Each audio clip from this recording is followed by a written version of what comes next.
नमस्कार। आज हम महावीर प्रसाद द्विवेदी और हिंदी नवजागरण विषय पर बात करने वाले हैं। हम सब जानते हैं कि महावीर प्रसाद द्विवेदी का हिंदी साहित्य के इतिहास के ग्रंथों में एक प्रखर संपादक के रूप में उनकी चर्चा होती है और उन्हें कई रूपों में, मतलब एक निबंधकार के रूप में, संपादक के रूप में, कहीं कहीं कुछ कविताएं भी उन्होंने लिखी हैं। तो इन सब बातों की चर्चा होती है और यह माना जाता है कि जैसा नवजागरण के संबंध में जो रामविलास शर्मा का चिंतन है, वो मानते हैं कि महावीर प्रसाद द्विवेदी का जो युग है, यानी द्विवेदी युग जो है, वह नवजागरण का तीसरा चरण है। वह 1857 को प्रथम स्वतंत्रता संग्राम कहते हैं और कहते हैं कि यह नवजागरण का पहला चरण है और हिंदी में, यानी हिंदी भाषी क्षेत्र में नवजागरण का जो दौर आता है वो 1857 से शुरू होता है और फिर वो दूसरा चरण मानते हैं कि यह भारतेंदु युग है और तीसरा चरण जो है वो महावीर प्रसाद द्विवेदी का युग है। इसलिए बहुत सारे विचारकों का मानना है कि नवजागरण की जो चेतना महावीर प्रसाद को विरासत में मिली थी, यानी भारतेंदु युग से जो मिली थी, उसे उन्होंने स्वाधीनता और स्वदेशी का मजबूत आधार प्रदान किया और उसके साथ ही उसमें उन्होंने वैज्ञानिक चिंतन का भी उसमें योग किया। लेकिन इससे पहले कि हम नवजागरण और महावीर प्रसाद द्विवेदी का उसमें और उनके युग का योगदान पर हम विचार करें, हम ये देखें कि उन्हें भारतीय हिंदी साहित्य के इतिहास में कैसे याद किया जाता है। जैसे हिंदी साहित्य का सबसे प्रमुख इतिहास का ग्रंथ है हिंदी साहित्य का इतिहास। रामचंद्र शुक्ल उनको याद करते हुए लिखते हैं, मतलब उनके बारे में चर्चा करते हुए लिखते हैं कि लिखने की सफलता वे इस बात में मानते थे कि पाठक भी उससे बहुत कुछ समझ जाए। कई उपयोगी पुस्तकों के अतिरिक्त उन्होंने फुटकर लेख भी बहुत लिखे, पर इन लेखों के अधिकतर लेख बातों के संग्रह के रूप में ही हैं। भाषा के नूतन शक्ति चमत्कार के साथ नए नए विचारों के उद्भावना वाले निबंध बहुत ही कम मिलते हैं। द्विवेदी जी के लेखों को पढ़ने से ऐसा जान पड़ता है कि लेखक बहुत मोटी अक्ल के पाठकों के लिए लिख रहा है। यानी इसमें मुख्य बात यह है कि द्विवेदी जी के, रामचंद्र शुक्ल के अनुसार, कि द्विवेदी जी के निबंधों में वह गंभीरता नहीं होती थी, वह गांधीर्य नहीं होता था जो रामचंद्र शुक्ल किसी निबंधकार से अपेक्षा करते थे। इसलिए वो कहते हैं कि वह समझाने के लहजे में लिखते थे और मोटी अक्ल के पाठकों के लिए लिखते थे। वैसे ये कम महत्वपूर्ण काम नहीं है, पर रामचंद्र शुक्ल को यह काम महत्वपूर्ण नहीं लगता है। लेकिन इसके साथ ही वो ये भी लिखते हैं कि अगर द्विवेदी जी न उठ खड़े होते तो जैसा अव्यवस्थित व्याकरण विरुद्ध और उटपटांग भाषा चारों ओर दिखाई पड़ती थी, उसकी परंपरा जल्दी न रुकती। यानी दूसरा महत्व क्या है कि भाषा के परिमार्जन पर उन्होंने विशेष जोर दिया और भाषा के परिमार्जित रूप का, यानी खड़ी बोली हिंदी के परिमार्जित रूप का उन्होंने विकास किया या विकास करने में सर्वाधिक महत्वपूर्ण भूमिका अदा की। और एक जगह रामचंद्र शुक्ल हिंदी साहित्य के ही इतिहास में लिखते हैं, जब समालोचना के बारे में चर्चा करते हैं कि वो कैसी समालोचना लिखते थे, तो लगते थे कि कहते हैं कि अगर आप महावीर प्रसाद द्विवेदी के पुस्तकों को पढ़ें तो ऐसा लगता है कि इन पुस्तकों को एक मोहल्ले में फैली बातों से दूसरे मोहल्ले वालों को परिचित करने के प्रयत्न के रूप में समझना चाहिए, स्वतंत्र समालोचना के रूप में नहीं। अब यहाँ पर दो तीन बातें हैं। एक तो वो एक अच्छे संपादक थे, भाषा के परिमार्जित रूप का वो प्रयोग करते थे, या भाषा के परिमार्जित रूप का उन्होंने विकास किया, भाषा को शुद्ध किया, व्याकरण सम्मत भाषा प्रयोग पर बल दिया और लोगों को इस ओर प्रोत्साहित किया।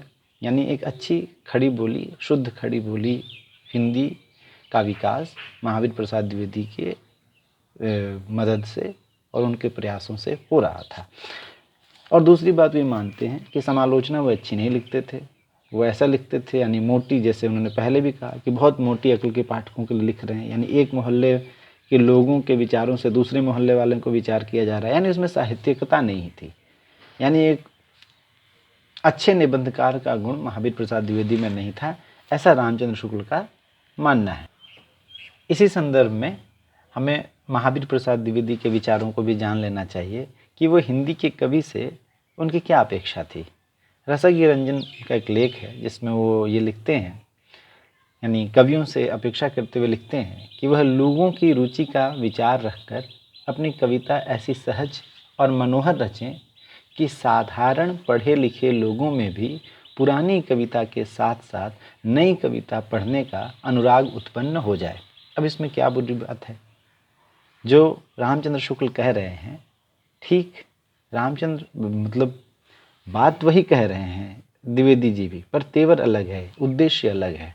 वो कह रहे हैं कि साधारण पढ़े लिखे लोगों में भी पुरानी कविता के साथ नई कविता के प्रति भी अनुराग उत्पन्न हो, ऐसा कवियों की कोशिश होनी चाहिए। और वो जो साधारण जनता है जिसका ख्याल महावीर प्रसाद द्विवेदी रख रहे हैं, वो लगभग अपने पूरे लेखन में महावीर प्रसाद द्विवेदी ने उस जनता को, उस साधारण जनता को अपने लेखन के केंद्र में रखा है। इसी संदर्भ में हम हजारी प्रसाद द्विवेदी का मत भी जान लें। वो कहते हैं कि निबंधों और समालोचनाओं द्वारा ये साहित्यिकों को निरंतर प्रेरणा देते रहे।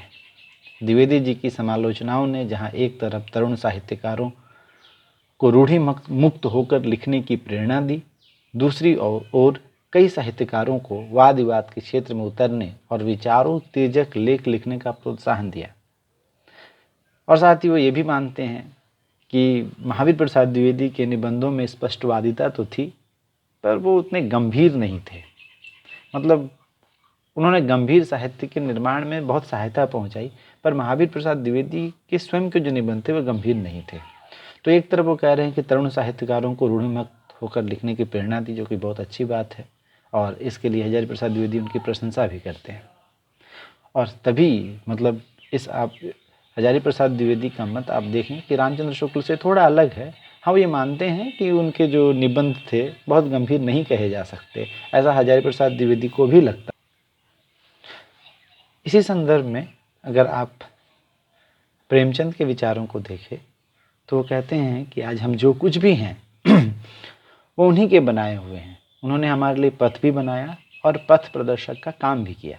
इतना ही नहीं, प्रेमचंद इसके आगे लिखते हैं कि हिंदी के लिए उन्होंने अपना तन मन धन सब कुछ अर्पित कर दिया और हमारी उपस्थित उपलब्धि उन्हीं के त्याग का परिणाम है। यह छोटी बात नहीं है कि हम यहाँ हैं इसलिए, यानी हमारी जो उपस्थित उपलब्धि, हम जो ये उपलब्धि प्राप्त कर पाए हैं होने की, यहाँ मौजूद होने की, लिखने की, साहित्यकार बनने की, अच्छे कहानीकार, निबंधकार, कवि बनने की, हम सब जो लोग हैं वो उनकी वजह से हैं, महावीर प्रसाद द्विवेदी के प्रयत्नों की वजह से हैं, क्योंकि उन्होंने अपना सब कुछ हिंदी की सेवा में अर्पित कर दिया। तो ये एक बहुत महत्वपूर्ण बात है। अगर आप इसी संदर्भ में निराला के विचारों को देखें तो निराला जिनकी कविता को लगातार सरोज स्मृति कविता को महावीर प्रसाद द्विवेदी लौटाते रहे, और सरोज स्मृति में उन्होंने जिन कुछ संपादकों को, पर संपादक गण निरानंद, वो कहते हैं उनमें महावीर प्रसाद द्विवेदी भी थे, पर वो उनकी व्यक्तिगत एक कवि के तौर पर, या जो उनको उनसे मतलब व्यक्तिगत शिकायत है, पर जब वो उनके समूचे उनके वजूद का मूल्यांकन करते हैं, महावीर प्रसाद द्विवेदी के योगदान का मूल्यांकन करते हैं, तो वो उनके लिए प्रशंसा से भरे हुए हैं। वो कहते हैं कि हिंदी भाषा के सर्वश्रेष्ठ संपादक, समालोचक और लेखक हैं महावीर प्रसाद द्विवेदी। 1933 में निराला ने लिखा कि वो आधुनिक हिंदी के निर्माता हैं। हिंदी, जो आधुनिक हिंदी हम जिसमें कविताएं लिख रहे हैं, उसके निर्माता जो है महावीर प्रसाद द्विवेदी हैं। वो कहते हैं विधाता हैं, सर्वस्व हैं, वह राष्ट्रभाषा के मूर्तिमान स्वरूप हैं। उन्हें लोग आचार्य कहते हैं, वह सचमुच आचार्य हैं। आधुनिक हिंदी की उन्नति और विकास का अधिकांश श्रेय उन्हीं आचार्य को है। ये सारे जो लोग थे, जो लेखक थे, प्रेमचंद निराला जैसे, ये महावीर प्रसाद द्विवेदी को लेकर बहुत प्रशंसा से भरे हुए थे। पर उनके जो साथ में लिखने वाले कुछ निबंधकार थे, जैसे श्याम सुंदर दास, जो सरस्वती पत्रिका के पहले संपादक थे और फिर उनके बाद संपादक का जो भार है वह महावीर प्रसाद द्विवेदी के पास आ गया। श्याम सुंदर दास ने सरस्वती में ही फरवरी 1938 के अंक में लिखा कि आचार्य द्विवेदी का महत्व उनके लेखों में नहीं है बल्कि भाषा परिमार्जक के रूप में है। तो इसमें उनका एक रूप दिखाई पड़ता है कि ये कोशिश हिंदी साहित्य के इतिहास के विद्यार्थियों के सामने भी हुई। हिंदी साहित्य के इतिहास में भी आपने देखा होगा कि सिर्फ बार बार एक मतलब अच्छा संपादक, एक मंजे हुए संपादक के रूप में, भाषा परिमार्जक के रूप में हम महावीर प्रसाद द्विवेदी को याद करते हैं और उस युग से निकल जाते हैं। फिर हम हिंदी साहित्य के उसके बाद का इतिहास पढ़ने लगते हैं। पर जब आप हिंदी नवजागरण के संदर्भ में महावीर प्रसाद द्विवेदी की भूमिका का मूल्यांकन करते हैं तो महावीर प्रसाद द्विवेदी का व्यक्तित्व सिर्फ भाषा परिमार्जक और सरस्वती पत्रिका के संपादक, विख्यात संपादक के रूप में सिर्फ नहीं दिखाई देता, वो इससे आगे जाते हैं। इसके लिए इस महावीर प्रसाद द्विवेदी के इस भूमिका को सामने लाने में सबसे बड़ा योगदान हम जानते हैं कि रामविलास शर्मा का है। उनकी किताब आई थी 1977 में, हिंदी नवजागरण, महावीर प्रसाद द्विवेदी और हिंदी नवजागरण। उस किताब के माध्यम से महावीर प्रसाद द्विवेदी के पूरे लेखन की जो दुनिया है, जो उनका योगदान है, वो खुल कर के सामने आता है और लोग उनके महत्व को समझने लगते हैं। इसीलिए रामविलास शर्मा जो हैं महावीर प्रसाद द्विवेदी के युग को नवजागरण का तीसरा चरण कहते हैं। वो कहते हैं कि भारतेंदु युग से जो विरासत मिली थी या जो परंपरा चली थी उसको भारतेंदु की तुलना में और ज़्यादा मजबूती से महावीर प्रसाद द्विवेदी आगे लेकर जाते हैं। आप जानते हैं कि हिंदी नवजागरण के संबंध में रामविलास शर्मा का मानना था कि यह बिल्कुल एक जो हिंदी की जातीय संस्कृति है, जो परंपरा है, उसकी उपज थी। ये हिंदी प्रदेश का जो हिंदी नवजागरण था वो बंगाल या मराठी या किसी और भाषा की शाखा ना होकर या उससे प्रभावित ना होकर ये बिल्कुल मौलिक हिंदी क्षेत्र की अपनी एक जागृति थी, एक जागरण था। और ये 1857 की स्वातंत्र चेतना से उन्होंने इसको जोड़ा और महावीर प्रसाद द्विवेदी और उनके युग को नवजागरण का तीसरा चरण बताया। अब द्विवेदी जी जो थे वो सिर्फ कविता, कहानी, आलोचना, नाटक को ही साहित्य मानने के विरुद्ध थे। वे अर्थशास्त्र, इतिहास, पुरातत्व, समाजशास्त्र आदि विषयों को भी साहित्य के दायरे में रखते थे। असल में स्वाधीनता, स्वावलंबन, स्वदेशी, इन सारे विचारों को गति देने वाले ज्ञान विज्ञान के तमाम आधारों को वे साहित्य की दुनिया में शामिल करना चाहते थे। और हिंदी साहित्य को बिल्कुल जो विश्व साहित्य उस समय रचा जा रहा था या पाश्चात्य साहित्य जो रचा जा रहा था, जो वैज्ञानिक चेतना से युक्त थी और वो अपनी भाषा में विभिन्न विषयों पर विचार कर रही थी, वह सिर्फ कविता, कहानी, नाटक नहीं लिख रही थी बल्कि पुरातत्व के क्षेत्र में भी लिख रही थी।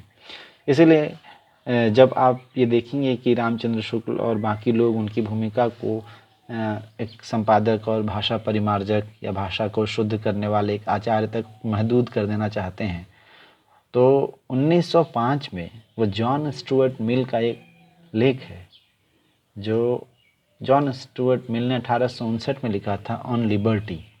उसका स्वाधीनता नाम से अनुवाद करते हैं और ये लेख उस समय पूरे दुनिया भर में जब प्रचलित हो रहा था। भौतिकवाद की दृष्टि से जो लोग दुनिया को समझते थे, जो अध्यात्म को नियामक नहीं मानते थे इस दुनिया का, वो नहीं मानते थे कि अध्यात्मवाद जो है वही अंतिम सच है, या नियतिवाद में जो भरोसा नहीं करते थे, वो इस जॉन स्टुअर्ट मिल के इस विचार को आगे बढ़ा रहे थे। और 1905 में महावीर प्रसाद द्विवेदी द्वारा उनके उस निबंध का स्वाधीनता नाम से हिंदी में अनुवाद करना ये दिखाता है कि वो कितने सजग थे और कितने सचेत थे हिंदी साहित्य को, हिंदी की दुनिया को बाहर की दुनिया से जोड़ने के लिए। यह उनकी कर्तव्य परायणता को तो दिखाता ही है, यह उनकी निष्ठा और उनकी जिम्मेदारी जो उनमें थी उसे भी दिखाते हैं। तो इसीलिए हम जब देखते हैं तो नवजागरण के संबंध में हम जब द्विवेदी युग का मूल्यांकन करते हैं कि क्या विशेषताएं थीं, किन किन बातों पर महावीर प्रसाद द्विवेदी के युग के साहित्य में जोर दिया गया, या महावीर प्रसाद द्विवेदी ने ऐसा क्या लिखा, ऐसा क्या कहा, उस युग में ऐसा क्या हुआ कि रामविलास शर्मा जो है इसे हिंदी नवजागरण का तीसरा चरण मानते हैं। इसमें जो सबसे पहला बिंदु उभर कर आता है वह है हिंदी उर्दू की साझी विरासत को वे महत्व देते हैं। 1857 का की जो क्रांति थी उसने उसने अंग्रेज़ों को इस बात से परेशान कर दिया था कि अगर हिंदू और मुस्लिम जो हैं अगर एक साथ मिलकर लड़ते हैं तो फिर यह बहुत मुश्किल हो जाएगा उनके लिए यहाँ शासन करना। तो इसलिए उन्होंने हिंदी और उर्दू के विवाद को बहुत गहरा करना शुरू किया और फिर हिंदी और उर्दू का नागरी लिपि और नागरी आंदोलन वगैरह शुरू होता है। इसमें अंग्रेज़ों की बहुत बड़ी भूमिका थी इन दोनों भाषाओं के बीच में फाँक पैदा करने की। इसीलिए भारतेंदु युग में तो हिंदी और उर्दू के जो साहित्यकार हैं या वो जो रचनाएं हैं वो बिल्कुल करीब दिखाई पड़ती हैं, पर स्पेशली विशेषकर 1885 से 1902 के बीच में हिंदी और उर्दू के बीच में एक अराजकता का माहौल दिखाई पड़ता है। पर महावीर प्रसाद द्विवेदी के आगमन के बाद एक बार ये कोशिश दिखती है कि हिंदी और उर्दू के उस साझे विरासत को वो महत्व देते हैं। वो हिंदू मुस्लिम एकता के साथ साथ हिंदी उर्दू की जो साझी विरासत है उस पर बातचीत करते हैं, उस पर लिखते हैं, उसके वो समर्थक थे। महावीर प्रसाद द्विवेदी की खुद की शिक्षा जो थी वो अंग्रेजी, संस्कृत, उर्दू, फारसी इन सारी भाषाओं में हुई थी। वो इन सारी भाषाओं में शिक्षित थे। इसके साथ उन्होंने मराठी, गुजराती जो थी वो खुद स्वाध्याय से सीखी थी। तो लगभग बहुत सारी भाषाओं को उनका ज्ञान था और इससे होता ये है कि आप ये जानने लगते हैं कि दूसरे साहित्य में, दूसरी संस्कृति में क्या चल रहा है और आपकी भाषा भी जो है अपेक्षाकृत वह जनता की भाषा के करीब होती है। छायावाद के आगमन के साथ ऐसा कई विद्वानों का मानना है कि हिंदी में तत्सम शब्दों का प्रयोग जो है वो बढ़ने लगता है और इससे दो चीज़ें होती हैं। एक तो हिंदी उर्दू के बीच में एक दूरी बढ़ने लगती है और दूसरा हिंदी कविता भी जनता से दूर होने लगती है, ऐसा कई लोगों का मानना है। पर जब महावीर प्रसाद द्विवेदी जातीय साहित्य पर विचार करते हैं, हिंदी के जातीय साहित्य पर विचार करते हैं, तो वह हिंदी के अंतर्गत उर्दू को भी शामिल करते हैं। उनका एक लेख है हिंदी भाषा और उसका साहित्य, उसमें द्विवेदी जी ने हिंदी साहित्य के अंतर्गत उर्दू साहित्य को भी शामिल किया है। एक विवाद का विषय हो सकता है कि हिंदी के अंदर शामिल किया जाए या नहीं, या हिंदी के साथ शामिल किया जाए, पर वो उर्दू साहित्य को और उर्दू भाषा को महत्व देते हैं। इस लेख का हवाला देते हुए रामविलास शर्मा ने अपनी किताब महावीर प्रसाद द्विवेदी और हिंदी नवजागरण में लिखा है कि यह दुर्भाग्य की बात है कि हिंदी और उर्दू साहित्य के इतिहास अलग अलग लिखे जाने लगे और द्विवेदी जी ने हिंदी साहित्य के प्रसंग में उर्दू साहित्य की चर्चा को अनिवार्य बताते हुए जो रास्ता दिखाया था उस पर हमारे इतिहासकार नहीं चले। यानी एक साझा इतिहास हमने नहीं लिखा।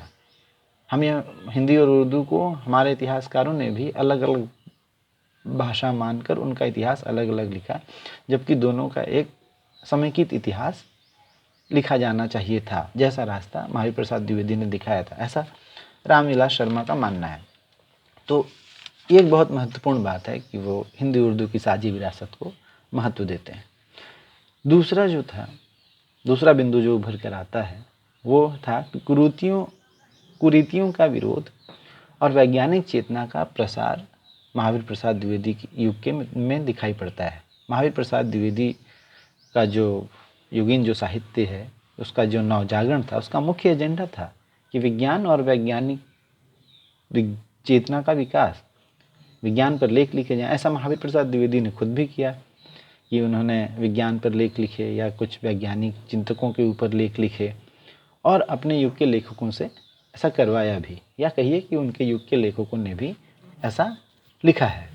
जैसे आप खुद देखें कि विज्ञान और ये मानना था, रामविलास शर्मा ये बताते हैं कि महावीर प्रसाद द्विवेदी का मानना था कि विज्ञान और भौतिकवाद के ऊपर जो अध्यात्मवाद की प्रतिष्ठा हो गई थी तथा विज्ञान को पृष्ठभूमि में धकेल दिया गया था, यह मानव जाति के इतिहास का एक बड़ा दुर्भाग्य था कि वैज्ञानिक सोच को महत्व न देकर अध्यात्मवाद या नियतिवाद में भरोसा करना। तो महावीर प्रसाद द्विवेदी ने हिंदी में, ये पहले भी बताया गया है कि हिंदी को वे सिर्फ कविता कहानी की भाषा नहीं मानते थे, तो उन्होंने खुद भी विज्ञान और वैज्ञानिकों पर लेख लिखा ऐसे विषयों पर लेख लिखा जिस पर तार्किक रूप से सोचा जाना ज़रूरी था, और साथ ही अपने युग के उनके युग के लेखकों ने भी लिखा। जैसे महावीर प्रसाद द्विवेदी के कई लेख हैं, निरीश्वरवाद, श्रीहर्ष का कलयुग, विकास सिद्धांत, हर्बर्ट स्पेंसर, आत्मा, ज्ञान। वो अपने समय के हर्बर्ट स्पेंसर पे भी वो लेख लिख रहे हैं। इसी तरह से राम नारायण शर्मा थे, उनका एक लेख है कि मनुष्य क्या चीज़ है, एक लेख है कि क्या पुनर्जन्म संभव है। इसी तरह से और भी उनके लेख हैं कि मनुष्य की सर्वश्रेष्ठता, स्तनपायी पशुओं में मनुष्य की श्रेष्ठता। द्वारकीनाथ मित्र थे, उन्होंने क्रम विकास, या फिर जगन्नाथ खन्ना थे जिन्होंने लिखा कि पदार्थ कैसे बने। तो इस तरह के वैज्ञानिक लेखकों, विज्ञान के लेखकों को के माध्यम से जब वो लिख रहे थे तो हिंदी में एक वैज्ञानिक चेतना का विकास हो रहा था। और यह खड़ी बोली हिंदी के बिल्कुल शुरुआत में, या 20वीं सदी के बिल्कुल प्रथम दशक में, जब हिंदी साहित्य भी अभी विकसित होने की ही कतार में थी, उस समय इस तरह की सोच का होना हिंदी साहित्य के लिए और हिंदी भाषा के लिए, इन दोनों के विकास के लिए बहुत महत्वपूर्ण सिद्ध हुए। तीसरी बात जो हम देखते हैं वो था, और ये बहुत गज़ब की बात है कि दुनिया का कोई भी चिंतक या दुनिया का कोई भी समाज को केंद्र में रखकर सोचने वाला, या ऐसा व्यक्ति जो ये चाहता है कि दुनिया का समुचित विकास हो, जहाँ बराबरी के सिद्धांत का विकास हो। और ये बात उस समय बिल्कुल प्रारंभिक हिंदी के प्रारंभिक दशक में, 20वीं सदी के प्रारंभिक दशक में महावीर प्रसाद द्विवेदी कह रहे हैं कि वो कहते थे कि इस देश का जो विकास है, यानी भारत के विकास का जो अर्थ है, वो गाँवों का विकास, किसानों का विकास है। मतलब, और वो लिखते हैं, उन्होंने लिखा कि यह देश इन गिने चुने अंग्रेज पढ़े हुए वकीलों, बैरिस्टरों, मास्टरों, इंस्पेक्टरों, दफ्तर में काम करने वाले बाबुओं, काउंसिलों के मेंबरों, महाजनों और व्यवसायियों से ही आबाद नहीं है। आबाद है उन लोगों से जिनकी संख्या 75% है, जो देहात में रहते हैं और जो विशेष करके खेती से अपना गुजर बसर करते हैं। इन्हीं किसानों या काश्तकारों से ही तो देश आबाद है। इसके लिए वह किसानों के संगठन पर जोर देते हैं। ये समझिए कि उस समय वो किसानों का संगठन बनाने की बात कर रहे हैं। बाद में, बहुत बाद में यूनियनाइजेशन या संगठन, मजदूरों का संगठन, किसानों का संगठन बने और वो अपने अधिकारों की मांग करें, क्योंकि संगठन में शक्ति है। ये सारे जो चीज़ें हैं, बाद में बहुत सारे लोगों ने ये बात कही और लोगों ने विश्वास किया, और उसके बाद किसानों के संगठन बनते हैं, आंदोलन होते हैं, मजदूरों के संगठन बनते हैं। पर महावीर प्रसाद द्विवेदी उससे पहले अपने लेखों में कह रहे हैं, और वो कह रहे हैं कि इसका क्या विकल्प है। कहते हैं कि लगान देना बंद कर दिया जाए। यह अपने आप में उस समय, क्योंकि महावीर प्रसाद द्विवेदी की सरस्वती पत्रिका पर यह आरोप लगता था कि उसमें लाट साहब के, अंग्रेजों के प्रशासकों के फोटो छपते थे उनकी पत्रिकाओं में। तो ये भी उस समय था कि खुलकर, मतलब एक तरह की कहिए रणनीति ही थी कि आप उनकी प्रशंसा ऊपर मन से तो कर रहे थे, पर अंदर से जो ये बातें लिख रहे थे, एक तरह से ये कहना कि लगान बंदी कर देंगे या लगान नहीं देना सारे चीज़ों का उपाय है। यह अपने आप में एक उस समय की अंग्रेज विरोधी, और कहिए कि उस समय के लिए राष्ट्र विरोधी बात थी। जेल में बंद किया जा सकता था आपको। उन्होंने लिखा कि यदि कृषकों से लगान मिलना बंद हो जाए तो बड़े बड़े राजा महाराजाओं, तल्लुकेदारों की दुर्गति का ठिकाना न रहे।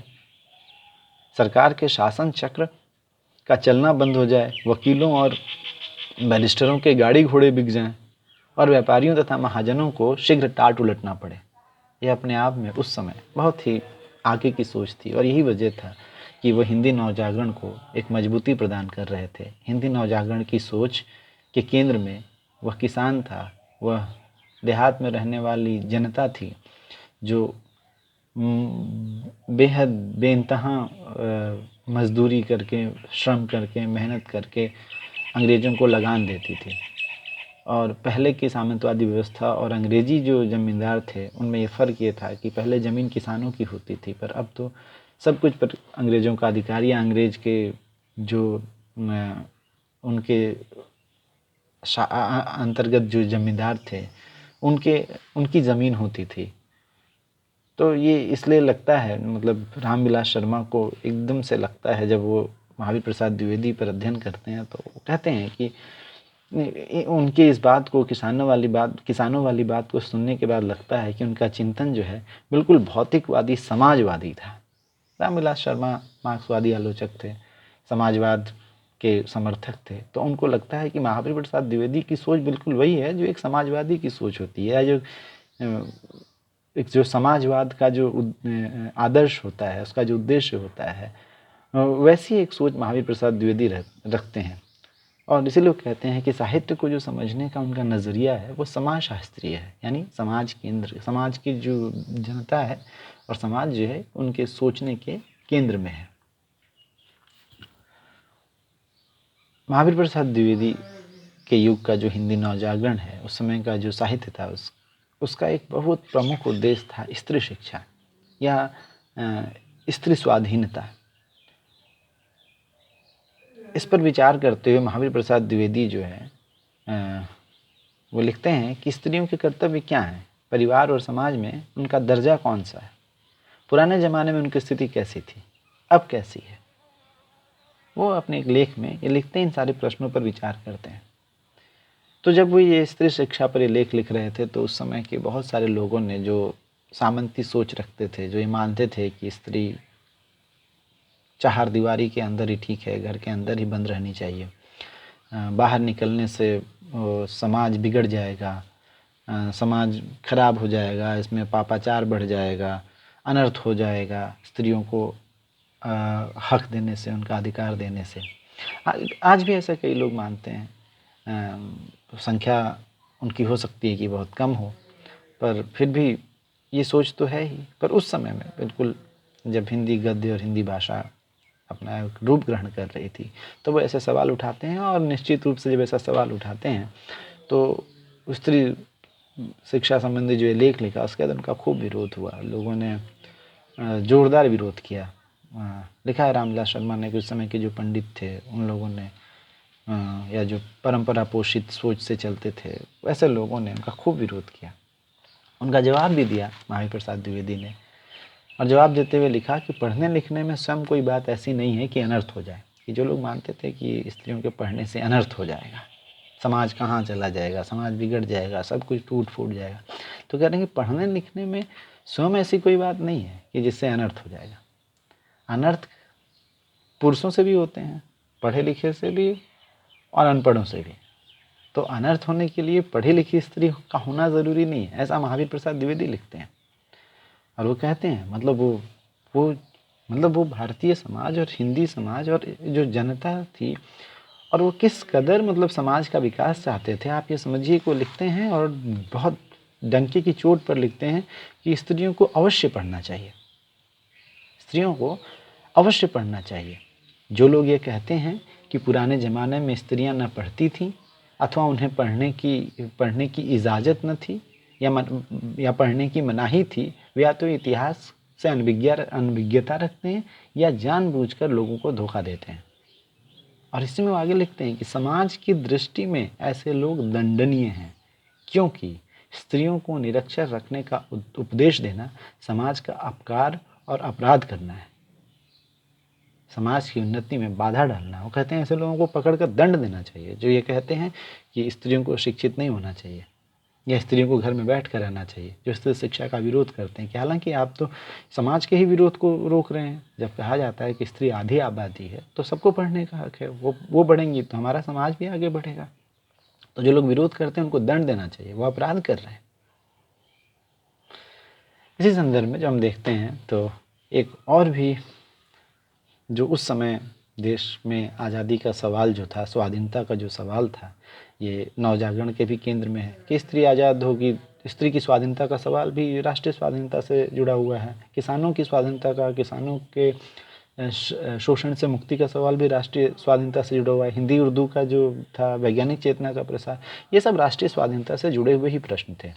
तो उस समय स्वाधीनता जो थी या गुलामी जो थी सबसे बड़ी पीड़ा थी, और स्वाधीनता की जो चेतना थी वो धीरे धीरे फैल रही थी और लोग ये महसूस कर रहे थे कि गुलामी की पीड़ा क्या होती है।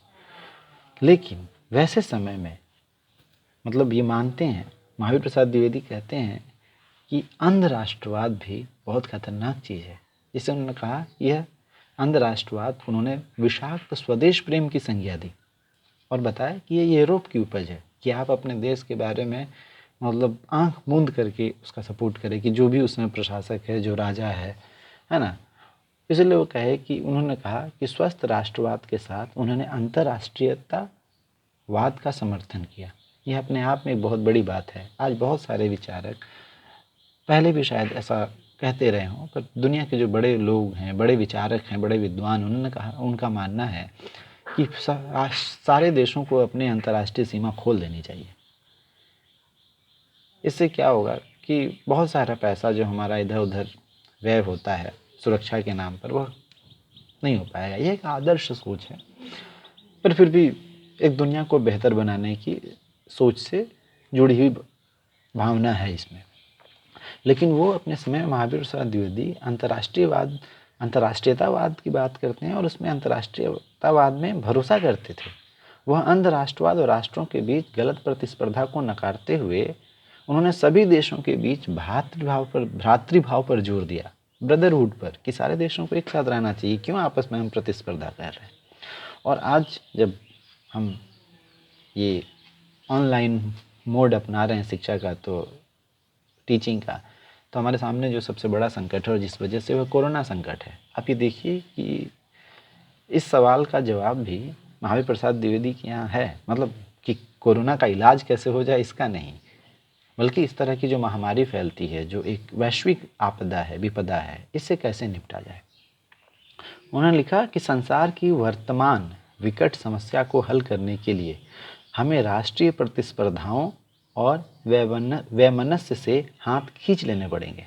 यानी अभी ये समय नहीं है कि हम आपस में कंपटीशन करें, एक देश दूसरे से कंपटीशन करें, और जो वैमनस्य है, जो हमारे बीच दुश्मनी है, खराब भावना है एक दूसरे के खिलाफ, उससे अभी हमको मुक्त होना पड़ेगा।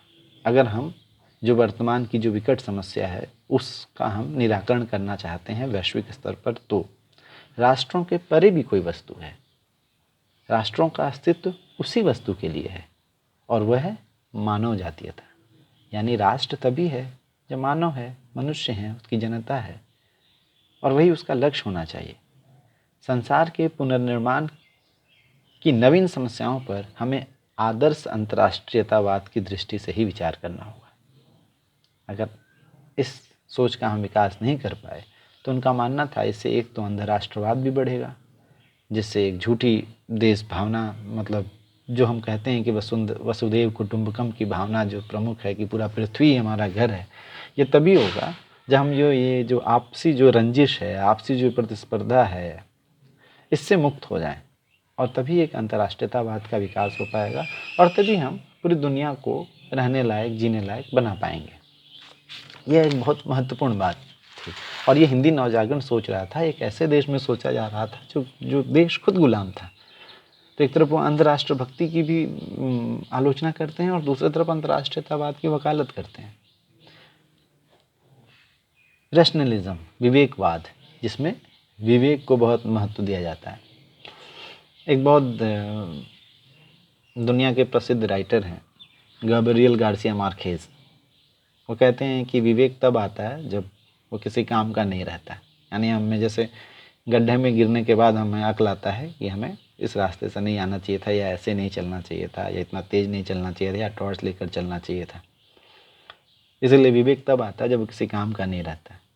इससे इतर बात है कि उस समय दुनिया में, जिस समय महावीर प्रसाद द्विवेदी का समय था, उसमें पूरी दुनिया में रैशनलिज्म, मतलब विशेषकर पाश्चात्य जगत में रैशनलिज्म का बहुत बोलबाला था। और रैशनलिज्म का मतलब होता है रैशनल तरीके से सोचना, विवेक से सोचना। तो वही विवेकवाद था जिसमें सांप्रदायिकता, जातिवाद और अंधविश्वास का घोर विरोध होता था और वैज्ञानिक चेतना का समर्थन किया जाता था। और महावीर प्रसाद द्विवेदी भी उसी तरह से इन सारी चीज़ों का विरोध करते थे और वैज्ञानिक चेतना के समर्थक थे। तो ये अपने आप में, जैसे महावीर प्रसाद द्विवेदी ब्राह्मण जाति में पैदा हुए थे। आज ये बहुत आसानी से कह दिया जाता है कि कोई ब्राह्मण है तो वो ब्राह्मणवादी है। लेकिन जैसे ब्राह्मणवाद के 4 आधार माने गए, एक है वर्ण व्यवस्था, अवतारवाद, पुनर्जन्म और कर्मकांड। तो अगर आप महावीर प्रसाद द्विवेदी की रचनाओं को देखेंगे तो आप पाएंगे कि उनके लेखन में इन चारों चीज़ों का घनघोर विरोध है। उन्होंने स्त्री शिक्षा पर जब लेख लिखा तो जमकर उनका विरोध हुआ। उन्होंने सितंबर 1914 सरस्वती में पटना के हीरा डोम की कविता अछूत की शिकायत प्रकाशित की, जो अपने आप में, जहाँ बहुत बड़े बड़े रचनाकार जो थे वो छपने के लिए ललायित रहते थे, वहाँ पर एक ऐसे कवि की रचना को छापना, और जिसमें वो शिकायत करता है कि हम डोम हैं, इस वजह से हमारे साथ इस हिंदू जाति व्यवस्था में कितना शोषण होता है। ये अपने आप में एक बहुत क्रांतिकारी बात थी। और महावीर प्रसाद द्विवेदी जो थे वो ये काम कर रहे थे, क्योंकि वो उनको लगता था कि नवजागरण के लिए और भारतीय समाज के हित में है। इसीलिए जब आप देखेंगे कि दुनिया भर में जो विवेकवाद की लहर चल रही थी, उसका बहुत सही तरीके से महावीर प्रसाद द्विवेदी भारत में उसका प्रतिनिधित्व कर रहे थे, हिंदी भाषा में उसका प्रतिनिधित्व कर रहे थे, और विवेकपूर्ण ढंग से साहित्य और विचारों को वो साहित्य में वो विचारों का समावेश कर रहे थे। और उसी तरह से वो अपने पत्रिका और अपने रचना और अपने रचनाकार जो उनके उस समय के साथी थे, उनकी मदद से वो हिंदी में भी इस विवेकवाद को बढ़ाने की कोशिश कर रहे थे। अब इन सब बातों के बाद हम देखते हैं कि महावीर प्रसाद द्विवेदी का जो मुख्य उद्देश्य था वो था हिंदी नवजागरण, जनता का सामाजिक और सांस्कृतिक रूप से वो साहित्य को बिल्कुल जनोन्मुखी बनाना चाहते थे। साहित्य को लेकर के उनका उद्देश्य बिल्कुल स्पष्ट था कि अगर हम साहित्य के माध्यम से अपनी जनता का सामाजिक और सांस्कृतिक विकास नहीं कर पाते हैं तो फिर ये जो हिंदी है यह समृद्ध हो भी गई तो सिर्फ ग्रंथालयों की भाषा बनकर रह जाएगी।